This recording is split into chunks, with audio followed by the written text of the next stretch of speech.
Imagine a way of heating our homes with something that won't hurt the planet, has a secure supply for centuries to come, and is all around us. We've been using wood as fuel since prehistoric man struck his first campfire. And there's no shortage of the stuff in this part of the world. So what's stopping us from turning all of these trees into fuel? This is what we traditionally think of as biomass fuel. Power stations fed by willow and wood pellets, all done on an industrial scale. The Forestry Commission has its sights set on another type of wood fuel, trees, and more specifically trees belonging to private wood owners.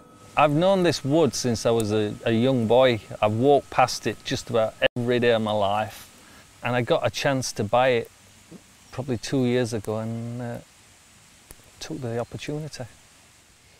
When you bought the woodland, what did your family say to you? On the day that we finally signed and I bought it, I brought them down and I stopped on this roadside and said, "This tree's yours." And she says, "You what?" And I said, "We bought the wood, this is our woodland," and they were absolutely amazed.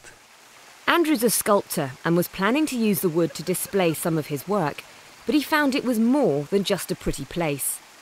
Well, wood fuel to me is a bit of a byproduct, really. I took some advice from the Forestry Commission and about managing this woodland, and they advised me that all the sycamores had to come out. Once you've took them down, you've got to do something with them, so the case is that we're chopping it up and hopefully selling it. And who will you be selling it to? The plan is to just sell it in this local area, sort of within a 2-mile radius or so.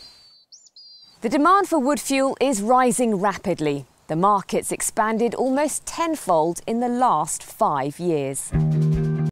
What we can't produce ourselves, we're forced to import, and that leaves a big carbon footprint. But if the Forestry Commission could tap into private owners like Andrew, there could be piles more local timber available. 2 million more tonnes, they say, by 2020. Rudy, why do you want to encourage people to use wood fuel? Well, what we've got is 92,000 hectares of woodland in Yorkshire and the Humber, and about half of that woodland is currently unmanaged or undermanaged. So it's getting that woodland back into management. The primer for that, of course, is wood fuel, because that creates the market. And what about for purists who are worried about the destruction of woodlands themselves? What would you say to them? Well, wood fuel is a market by which we can actively manage woodlands, create better ecosystems and produce better quality timber. So everybody wins with combating climate change, tackling fossil fuel use and obviously improving the ecosystem at the same time. On the Zetland estate in North Yorkshire, they run one of the biggest private forestry operations in Yorkshire. But even they only recently turned to wood to heat the estate. We're looking for a market for the estate's timber. The high price of oil was driving us towards looking at renewables, and this seems a great opportunity for us to put the two together. Woodland makes up 2/3 of the Zetland estate. It's a long-term thing, is forestry. You're only a custodian of the woodlands for a short period. A lot of the timber that we're harvesting at the moment was planted way before I even started here by different forestry managers and lords of this estate. They're now producing enough fuel to heat all the estate buildings plus the local school. This is all very well in rural North Yorkshire, but most of us don't live on a country estate. What would be a real challenge would be to set up a similar system in the former coalfields of South Yorkshire. This used to be a powerhouse of fuel production and could be yet again thanks to an EU grant. The partnership came up with a £95,000 grant to help resuscitate this woodland on the outskirts of Barnsley. Len, why hasn't it been economic to produce wood fuel? Private forestry owners tend to look at it in how much is it going to cost us to take this out of the wood. And when you've planted timber 50 years ago and you're taking it out and you're getting £3 a tonne at the end of it, it's not, you're just going to leave it there, aren't you?